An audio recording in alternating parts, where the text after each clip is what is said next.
Hello friends, welcome to YouTube channel Foster academy. I am Amit Kumar Shami. I hope you are well and healthy.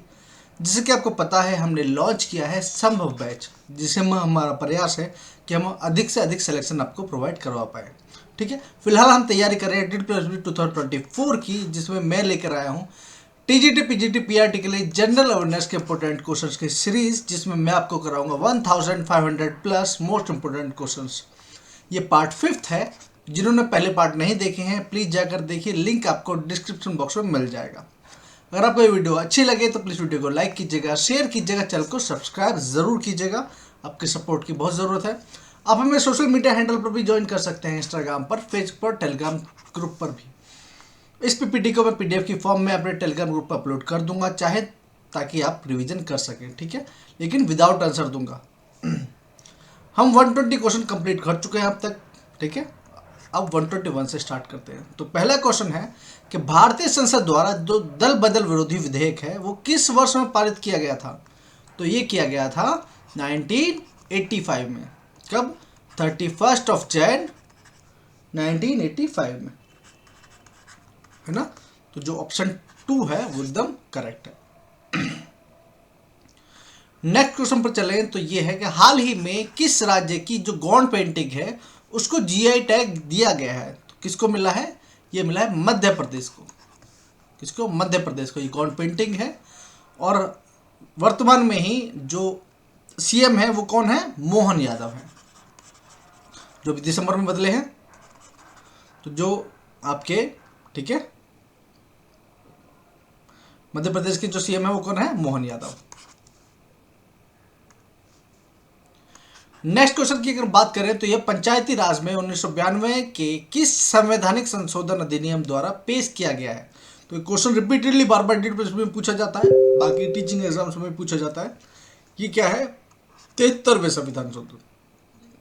ठीक है, 73वें संवैधानिक संशोधन अधिनियम द्वारा। अगर हम नेक्स्ट क्वेश्चन की बात करें तो जो रेड क्लिफ्ट लाइन है निम्न में से किन देशों के बीच की सीमा दिखा है? तो आप देख सकते हैं ये रेड क्लिफ्ट लाइन है ना? ये किस किस के बीच में है? ये है भारत और पाकिस्तान के बीच में।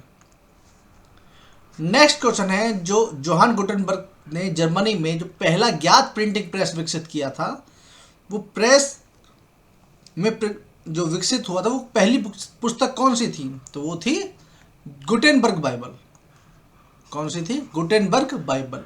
आपको पता है 1448 में ये प्रिंटिंग प्रेस बनकर तैयार हुई। उसके बाद 3 साल लगे, उन्होंने 180 प्रतियां जो है वो निकाली थी। 180 प्रतियां निकाली थी 3 साल में। देखिए, थोड़ा सा बात कर लेते हैं। हमने, जैसे कि आपको पता है, हमने लॉन्च किया संभव बैच। ठीक है, इसमें मैम आपको करा रही है सब्जेक्ट जो स्पेसिफिक है टीजीटी सोशल साइंस से। ठीक है, इसमें आपको क्लासेस भी मिल रही है और मोस्ट इंपोर्टेंट एमसीक्यूज भी आपको प्रोवाइड हो रहे हैं। पेपर 1 में आपको क्या क्या मिलेगा? आपको जनरल अवेयरनेस की रेगुलर वीडियोस मिल रही है ना? टीचिंग एप्टीट्यूड की मिलेगी। एनसीएफ और एनईपी की हम 1 शॉट वीडियो अपलोड करेंगे। एजुकेशन करंट अफेयर जब आपका एग्जाम होने वाला होगा उससे थोड़ा टाइम पहले, क्योंकि ऑनलाइन क्लास ऑनलाइन है, तो आपको पता पड़ेगा हमें कि कब तक का करंट अफेयर आपको देना है, एजुकेशनल करंट अफेयर। ठीक है, तो वो आपको एक 1 शॉट वीडियो मिलेगी। जनरल मैथ्स अभी हम स्टार्ट करेंगे कुछ टाइम में। ठीक है, और रीजनिंग भी स्टार्ट करेंगे। यह सब आपको इस बार फ्री मिलेगा। ठीक है, सिर्फ आपको क्या करना है? इस चैनल को सब्सक्राइब करना है। ठीक है, इतना तो कर सकते हैं मेरे ख्याल से।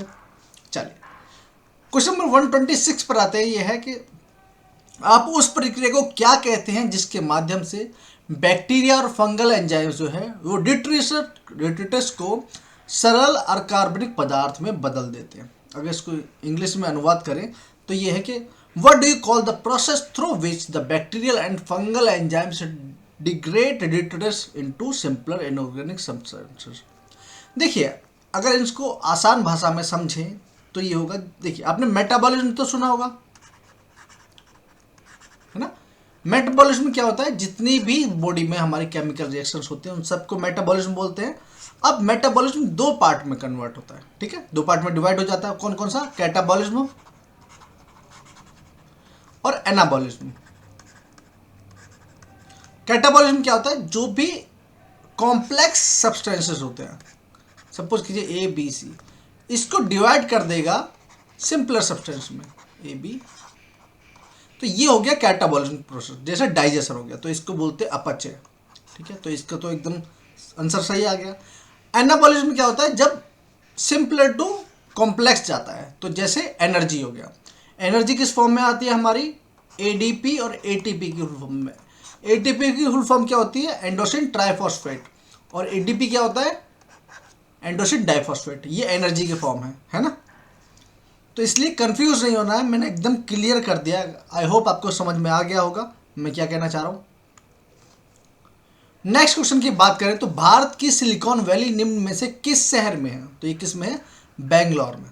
कहाँ पर है, बेंगलोर में है। और बेंगलोर कहाँ पर है, कर्नाटक में। और कर्नाटक के जो वर्तमान में सीएम है वो कौन है, सिद्धरामैया।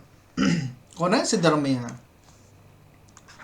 नेक्स्ट क्वेश्चन है, मिल्पा, रोपा और जो लदांग है निम्न में से किसके अलग अलग नाम है, तो ये किसके नाम है, ये शिफ्टिंग कल्टीवेशन के, जैसे छोटी क्लास में बोलते हैं उसको झूम कृषि दिया गया है उसमें। ठीक है, तो ये क्या होता है, सपोज कीजिए एक कोई भी, ठीक है, खेत है, कोई भी जगह है, यहाँ पर हमने कल्टीवेशन किया, उसके बाद उस जगह को छोड़कर दूसरी जगह पर हमने, ठीक है, कल्टीवेशन शुरू कर दिया। क्यों, क्योंकि ताकि उस जगह को थोड़ा सांस मिल सके, वो अपने एक्चुअल दोबारा उसी फॉर्म में आ सके। अब एक ही जगह पर बार बार जब खेती करते तो क्या होता है, ठीक है, वो ज़मीन बंजर हो जाती है ना। दूसरी बात, जैसे आपको पता है जो मुर्गे तैयार किए जाते हैं आजकल, ठीक है, चिकन जो लोग खाते हैं, नॉनवेज खाते हैं, ठीक है, उनको 30 डेज में पूरा कंप्लीट कर दिया, पूरा बड़ा कर दिया जाता है। वो क्या है, और रेगुलर देखिए, वरना तो 4 से 5 एग देती है मुर्गी एक महीने में, लेकिन अब क्या है 30 एग देती है। ये सब क्या है, ये है आप प्रेशराइज कर रहे हो दूसरे को वो काम करने के लिए, तो इसीलिए इसमें केमिकल्स वगैरह मिलाए जाते हैं। ठीक है, लेकिन झूम कृषि में ऐसा नहीं होता है, या फिर जो शिफ्टिंग कल्टीवेशन में, इसमें उस जगह को थोड़े टाइम के लिए ऐसे ही छोड़ दिया जाता है, वो जब दोबारा अपने एक्चुअल फॉर्म में आ जाती है दोबारा उसको यूज़ कर लिया जाता है, तो इसी को बोलते हैं, ठीक है, स्थानांतरण की खेती या शिफ्टिंग कल्टीवेशन। आई होप आपको समझ में आ गया होगा। नेक्स्ट क्वेश्चन है, चमगादड़ द्वारा किस प्रकार की ध्वनि का प्रयोग किया जाता है, तो ये किया जाता है अल्ट्रासोनिक। आपने देखा होगा जब चमगादड़ बोलता है तो उसकी बहुत हाई पिच होती है ना, बहुत हाई पिच होती है। नेक्स्ट क्वेश्चन है, पवन की गति मापने वाला उपकरण कौन सा है, उसको क्या बोलते हैं, उसको बोलते हैं एनीमोमीटर। क्या बोलते हैं, एनीमोमीटर बोलते हैं। और आपने देखा होगा ये, ठीक है, सीनरी वगैरह में भी देखा होगा कि यहाँ पर मुर्गा जो है वो लगा हुआ होता है ना। कुछ लोग डायरेक्शन के लिए लगाते हैं, लेकिन एनीमोमीटर के लिए लगाते हैं ताकि वो घूमते हुए नजर आए। नेक्स्ट है, प्रकृति में किस सबसे सशक्त जो बल है वो कौन सा है, इलेक्ट्रिक फोर्स है, ग्रेविटेशनल फोर्स है, न्यूक्लियर फोर्स है या मैग्नेटिक फोर्स है। तो जो सबसे ज़्यादा स्ट्रॉन्ग फोर्स है वो है आपका न्यूक्लियर फोर्स। क्यों, क्योंकि चारों तरफ से वो सेंटर की तरफ लगता है, न्यूक्लियस की तरफ वो फोर्स लगता है, ठीक है, एकदम स्ट्रॉन्ग बॉन्ड होता है। तो इसके लिए आपका जो नाभिकीय बल है वो सबसे स्ट्रॉन्ग है। चले आगे, चलिए नेक्स्ट क्वेश्चन है, ठीक है, किस बुंदेलखंड का एक विशिष्ट गीत है जो महोबा के राजा परमाल की सेवा करने वाले 2 योद्धा भाइयों की वीरता कार्यों का वर्णन करता है, तो वो क्या है, ये है आल्हा। आपने सुना होगा आल्हा के नाम बारे में, है ना। नेक्स्ट, निम्नलिखित में से कौन सा स्मारक, ठीक है, सवाई प्रताप सिंह द्वारा बनाया गया था। ये क्वेश्चन रिडल्स में अभी रिसेंटली पूछा गया, ज़्यादा टाइम नहीं हुआ है, ठीक है। तो ये कौन सा है, हवा महल है, हम सबको पता है हवा महल है ना। और ये कब बनवाया गया था, 1799 में बनाया गया था, 1799 में बनाया गया था।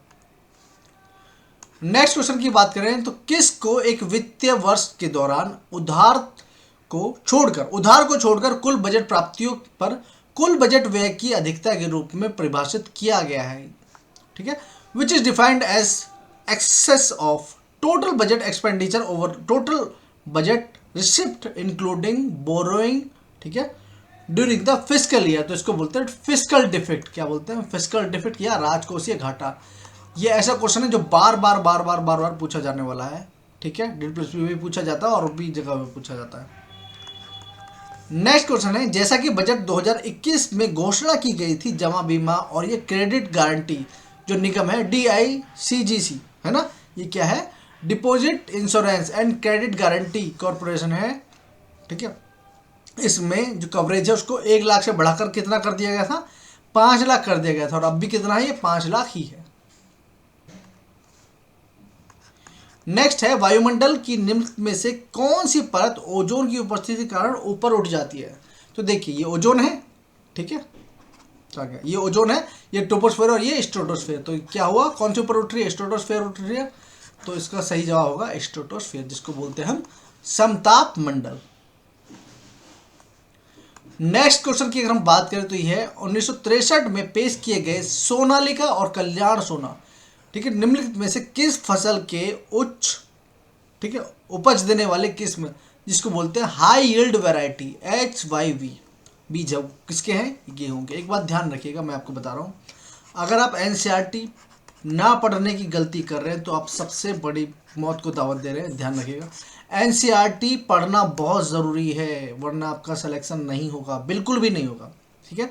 NCERT आप एक बार पढ़ो, 2 बार पढ़ो, डीपली लाइन बाय लाइन पढ़ो, ठीक है, उसके बाद और चीज़ें देखो। तो ये तो मस्ट है ही है, ठीक है, इसको नहीं छोड़ सकते। अगर आप ये सोच रहे हो कि इसको छोड़ के कोई कुछ बुक्स लेकर के हम काम कर लेंगे, तो पहले तो NCERT बेस्ड है, ठीक है, बहुत से मोस्टली आपको क्वेश्चन NCERT में से मिल जाएंगे, ठीक है, लेकिन आप डीपली अपने पढ़ा हुआ होना चाहिए।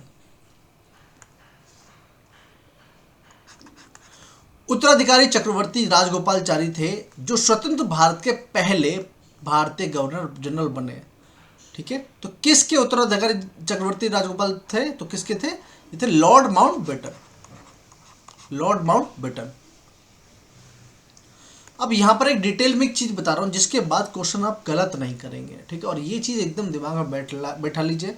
जिनको पता है बहुत अच्छी बात है, जिनको नहीं पता एक बार देख लीजिए। देखिए, रेगुलेटिंग एक्ट कब आया था, सन 1773 में आया था, ठीक है, 1773 में आया था। इसमें क्या हुआ था कि बंगाल का गवर्नर, पहले गवर्नर होते थे, उसके बाद गवर्नर जनरल बना दिया गया, और किसको बनाया, बंगाल का गवर्नर जनरल वॉरेन हेस्टिंग को बनाया। उसके बाद बहुत सारे एक्ट आए, लेकिन मेन उसके बाद एक्ट आया चार्टर एक्ट। वो कब आया, 1833 में आया। इसमें बंगाल को छोड़कर पूरे भारत का प्रथम गवर्नर जनरल कौन बना, लॉर्ड विलियम बेंटिक बना, ठीक है। उसके बाद फिर काफ़ी इंप्रूवमेंट होते गए, लेकिन उसके बाद जब 1857 की क्रांति हुई, उसके बाद देखा कि भाई अब ये खिलाफ हो गए, अब कुछ ना कुछ करना पड़ेगा। तो उसके बाद क्राउन रूल आ गया, और आपको पता 1858 में जब क्राउन रूल आया तो उसका नाम बदल के वायसराय कर दिया गया, ताकि देखिए जैसे जैसे नाम चेंज होते गए तो क्या हुआ कि उसकी पावरें भी बढ़ती गई, है ना। तो भारत का जो प्रथम वायसराय कौन बना था, लॉर्ड कैनिंग बना था। लेकिन अगर आपसे पूछा जाए, जो ट्रिकी क्वेश्चन पूछ सकता है, ये पूछा सकता है कि ब्रिटिश शासन का अंतिम या स्वतंत्र भारत का जो प्रथम वायसराय कौन था, तो ये लॉर्ड माउंटबेटन था, इसको मत भूलिएगा। लेकिन स्वतंत्र भारत का जो प्रथम भारतीय गवर्नर जनरल था वो कौन था, राजगोपालाचारी थे, ठीक है, वो कौन थे, राजगोपालाचारी। तो बिल्कुल इसको भूलना नहीं है, स्क्रीनशॉट मार सकते हो। एक मिनट दिखाता हूँ, आप पहले इसको स्क्रीनशॉट कर लीजिए, उसके बाद आपको याद रहेगा। कर लिया, चले आ गए, चलिए नेक्स्ट क्वेश्चन है, निम्नलिखित में से किस नदी को नर्मदा की जुड़वा या दासी के रूप में भी जाना जाता है। किसको जाना जाता है, ये ताप्ती को जाना जाता है। किसको, ताप्ती नदी को जाना जाता है। नेक्स्ट क्वेश्चन है, निम्नलिखित में से किस, ठीक है, महासागर में बाल्टिक सागर शामिल है, तो किस में है, अटलांटिक महासागर में है, अटलांटिक ओशियन में ये है, कोई दिक्कत नहीं। नेक्स्ट क्वेश्चन की बात करें तो ये है, खिलाफत आंदोलन कब शुरू हुआ था, तो ये हुआ था 1919 में। कब हुआ था, 1919 में हुआ था, है ना। और इसमें क्या हुआ था कि जो तुर्की है, ठीक है, तुर्की के खलीफा को वहाँ से गद्दी से हटा दिया गया था। तो ये खिलाफत आंदोलन की जो मेन बात ये है कि ये हम डायरेक्ट हमसे कनेक्टेड नहीं था, ठीक है। इसमें दूसरी जगह के लिए भारत के मुस्लिमों ने, ठीक है, खिलाफत आंदोलन किया था, जिसमें महात्मा गांधी भी साथ थे, जवाहरलाल नेहरू भी साथ में थे, है ना। नेक्स्ट क्वेश्चन, निम्नलिखित गवर्नर जनरलों में से किसने 1853 में कलकत्ता के आगरा तक पहली टेलीग्राफ लाइन खोली, तो किसने खोली थी, ये खोली थी लॉर्ड डलहौजी ने। किसने खोली थी, लॉर्ड डलहौजी ने खोली थी। नेक्स्ट क्वेश्चन की बात करें तो दिसंबर 2023 में छत्तीसगढ़ के मुख्यमंत्री कौन बने हैं? ये बने हैं विष्णुदेव रॉय। कौन बने हैं? विष्णुदेव रॉय। मैं बार बार बोल रहा हूं कि जो भी चेंज हुए हैं वो आपको पता होना चाहिए, पूछ सकता है, ठीक है। नेक्स्ट है, निम्न में से किसने दादा साहब फाल्के फिल्म महोत्सव में सर्वश्रेष्ठ अभिनेता का पुरस्कार जीता? वो किसने जीता है इस बार 2023 में? रणबीर कपूर ने। किसने जीता है? रणबीर कपूर ने जीता है। और अगर हम बात करें अभिनेत्री की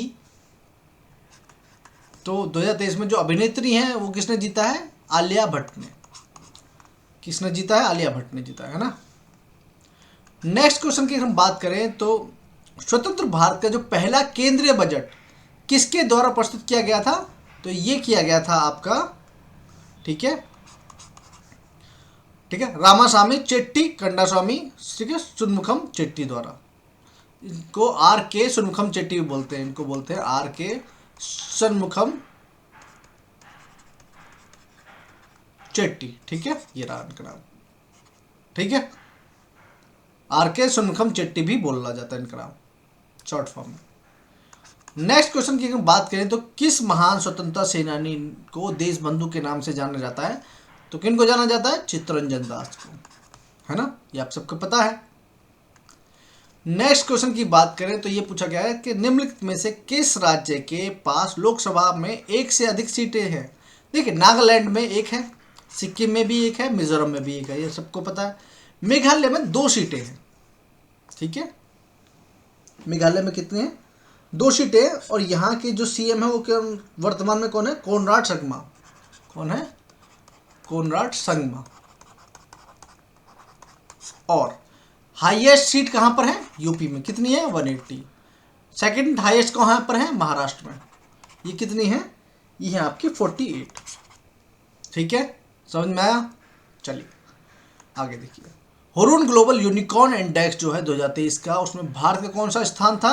तो ये था आपका 3रा स्थान, ठीक है, इनका लोगो है, 3रा स्थान था। आज का अंतिम प्रश्न, हाल ही में किस मंत्रालय ने उड़ान 5.0 लॉन्च किया था? तो ये किया था मिनिस्ट्री ऑफ सिविल एविएशन, ठीक है, मिनिस्ट्री ऑफ सिविल एविएशन ने। किसको बोलते हैं? नागरिक उड्डयन मंत्रालय, इन्होंने लॉन्च किया था। ये थे आज के प्रश्न। और ये मैंने लास्ट वीडियो में क्वेश्चन करवाया था कि भारत में जो प्रवाल भित्ति कोरल रीफ्स है वो कहाँ मिलती है, ये आप मुझे बताएंगे। अगर आपने पिछली वीडियो देखी है और नहीं देखी तो प्लीज़ जाकर देखिए और मुझे बताइए, ठीक है। अगर आपकी वीडियो अच्छी लगी हो, अगर आपको कंटेंट अच्छा लगा हो तो प्लीज़ वीडियो को लाइक कीजिएगा, शेयर कीजिएगा, चैनल को सब्सक्राइब कीजिएगा, ठीक है। मिलते हैं नेक्स्ट वीडियो में, तब तक के लिए टेक केयर और ख्याल रखिए अपना, पढ़ते रहिए, ठीक है। और हाँ, टीजीटी की भी वैकेंसी आ चुकी है, ठीक है, तो आराम से बिल्कुल इत्मीनान से पढ़ते रहिए, कोई दिक्कत नहीं है।